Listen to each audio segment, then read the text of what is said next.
जय श्री कृष्णा दोस्तों।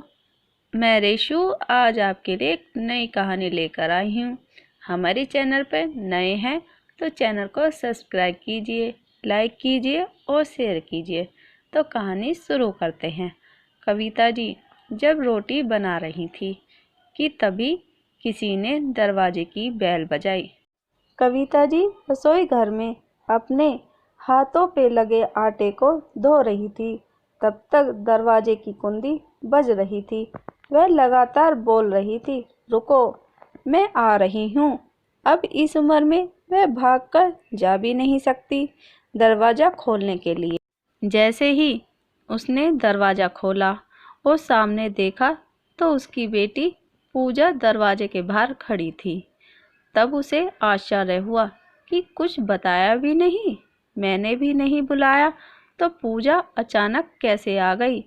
अपनी बेटी को देखकर कविता जी बोली, आने से पहले बताना तो चाहिए था। अकेली ही आई हो क्या? जमाई जी और बच्चे कहाँ हैं?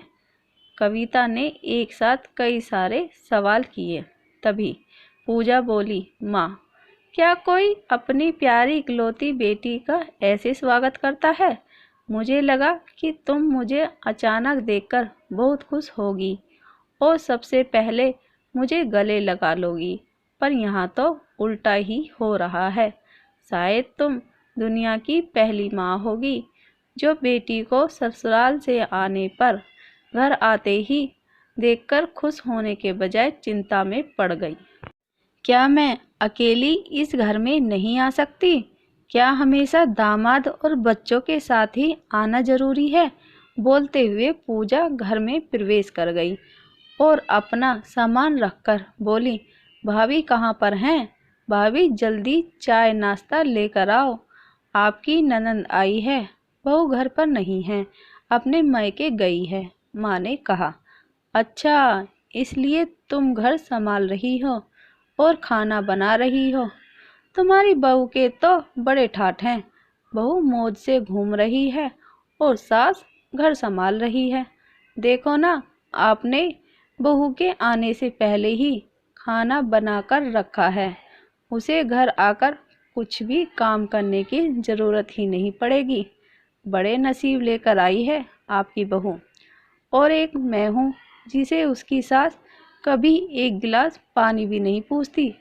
पूजा ने ताना मारते हुए कहा, बेटा, प्यार और इज्जत ऐसी चीज है जो हम पहले किसी को देते हैं, फिर उससे अपेक्षा रखते हैं कि वह भी हमें वापस दे, माँ ने उसे समझाते हुए कहा। माँ ने आगे कहा, हर एक लड़की को अपने ससुराल में जगह बनानी पड़ती है। वहाँ कुछ भी आसानी से नहीं मिलता। तुम अपनी सास से एक गिलास पानी की अपेक्षा रखती हो। तुम तो उनकी बहू हो। तुम बहू हो, फिर भी तुमने कभी उन्हें एक गिलास पानी दिया है क्या? तुम शादी के बाद ससुराल में रही ही कितने दिन हो? जब तुम्हारे मन को लगा तब अपनी बैग भरी और सीधा मायके आ जाती हो। मायका और ससुराल एक ही शहर में है, इसका मतलब ऐसा नहीं होता कि तुम जब चाहो तब मायके आ जाओ और चाहो उतने दिन रहकर वापस ससुराल चली जाओ। मायके में भी बेटी को मान सम्मान तभी मिलता है जब बेटी ससुराल का मान सम्मान रखकर मायके में कुछ दिनों के लिए आती है, तभी उसे मान सम्मान मिलता है। ऐसा हर रोज बिन बुलाए, कोई कारण न होते हुए भी कोई बेटी मायके आती होगी तो उसको साधारण पूछताछ भी कोई करता नहीं। और तुम मेरी बहू को बोलती हो ना, तुम तो मेरी बहू की बराबरी ही मत करो। वह कभी भी बुलाए बिना अपने मायके नहीं जाती है, और गई भी तो वहाँ की कोई भी बात में वह कुछ नहीं बोलती। वह जब घर में रहती है तब वह मुझे घर के कोई भी काम को हाथ लगाने नहीं देती। अब मेरी इच्छा है, मैं अपनी इच्छा से काम कर रही हूँ। वह मुझे काम करने को नहीं कह गई। अपनी बेटी को माँ के अलावा अच्छा कौन समझ सकता है? मुझे तुम्हारे स्वभाव अच्छी तरह पता है। तुम्हारे ससुराल में सब लोग अच्छे हैं, तुम ही उनके साथ मिलजुल कर रहना नहीं चाहती। ससुराल तो ससुराल होता है और मायका तो मायका होता है। मायका में घर का काम अपनी मर्जी से होता है और ससुराल में सबसे पहले सबका दिल जीतना पड़ता है, सबको अपना बनाना पड़ता है। उसके लिए छोटों से लेकर बड़ों तक सबको प्यार करना पड़ता है, सबकी पसंद नापसंद का ध्यान रखना पड़ता है, सबसे प्यार से बोलकर सबको उनके घर के कामों में मदद करनी पड़ती है। तभी सब लोग घर में आई नई बहू को स्वीकार करते हैं, उसे अपना मानते हैं। जिम्मेदारी लेने के लिए तैयार ही नहीं हो, इसलिए रोज रोज मायके चली आती हो। यहाँ आकर भी वही करती हो। अभी की बात देख लो, घर में कदम भी नहीं रखा, उतने में भाभी को ऑर्डर देना शुरू कर दिया। भाभी, मुझे चाय नाश्ता लेकर आओ। वह व्यक्ति घर में है या नहीं, वह कैसी है, उसकी तबीयत कैसी है, वह पूछना भी जरूरी नहीं समझा।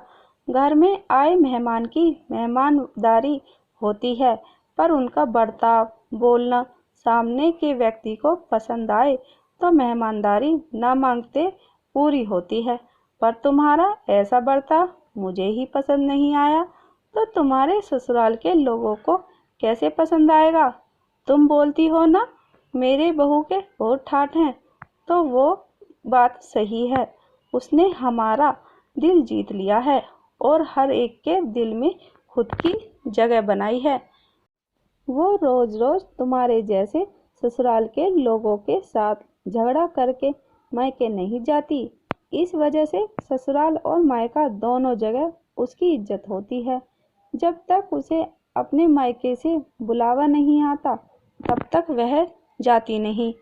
आज माँ ने ही अपनी बेटी को उसके बर्ताव के दोष दिखाए, क्योंकि उसे लगता था कि अपनी बेटी को अभी नहीं समझाया तो वह उसे कभी नहीं समझेगी। तब तक बहू भी घर आ गई। उसने पूजा को देखते ही वह बोली, अरे दीदी, आप कब आई? मुझे फ़ोन किया होता तो मैं जल्दी घर आ गई होती ना। इस पर पूजा बोली, नहीं नहीं भाभी, मैं वापस जा रही हूँ। अभी ही मेरी सास का फ़ोन आया था, उनके सीने में दर्द हो रहा है, मुझे वापस जाना है, आऊँगी वापस कभी यहाँ एक दिन, बोलकर पूजा अपना सामान लेकर चली गई। तभी उसकी भाभी ने उसे रोकने का प्रयास किया, पर उसकी सास ने ही अपनी बेटी को रोकने के लिए मना किया और अपनी बहू को बोली, बहू जाने दो, उसे पहले अपना घर संभालने दो, उसके बाद उसे मायके में आने दो। तुम भी बिना बुलाए कभी अपने मायके जाती हो क्या? तभी बहू भी समझ गई कि सास ने अपनी बेटी को जीवन का पाठ पढ़ाया है। काफ़ी महीने हो गए, पूजा का फ़ोन नहीं आया था। वह खुद भी मायके नहीं आई, इसलिए उसकी माँ ने उसे फ़ोन किया। शुरुआत में किसी ने भी फ़ोन नहीं उठाया, फिर थोड़ी देर बाद फ़ोन किया तो फ़ोन उठाया, लेकिन पूजा ने नहीं, उसकी सास ने उठाया। तभी उन्होंने उनकी तबीयत का पूछा, फिर दोनों की बातें शुरू हुई। तभी बीच में ही पूजा की सास ने उसकी माँ को धन्यवाद किया। तब अचानक उनके ऐसे बोलने पर उनको कुछ समझ नहीं आया, इसलिए कविता जी ने वापस पूछा, आप किसी और से बात कर रही हो क्या? पूजा की सास बोली, नहीं तो फिर आप धन्यवाद किसको बोल रही हो? कविता जी ने कहा, आपकी बेटी पूजा बहुत समझदारी से बर्ताव कर रही है, सभी को अपना बनाने की कोशिश कर रही है, सभी की मनपसंद का खाना बनाकर खिलाती है। घर में बहुत आनंद का वातावरण बना है, कोई भी झगड़ा नहीं, जैसे स्वर्ग ही बन गया हो मेरा घर, इसलिए मैं आपको धन्यवाद बोल रही हूँ। आपकी बेटी के अच्छे बर्ताव से यह दिन हमें देखने को मिला, हम बहुत धन्य हो गए। पहले हमें उसकी तरफ से कोई भी अपेक्षा नहीं थी, पर आपने उसे समझाकर भेजा और उसके स्वभाव में बदलाव आया। आज उसी पूजा को मायके जाना तो दूर की बात है, फ़ोन पर बोलने के लिए भी उसके पास वक्त नहीं है, वह अपने गृहस्थी में व्यस्त हो गई है। तो दोस्तों, अगर सभी माँ अपनी बेटियों को ऐसा समझाएं और उनको समझ आ जाए तो किसी भी घर में झगड़ा होगा ही नहीं और कोई भी घर टूटेगा ही नहीं। धन्यवाद।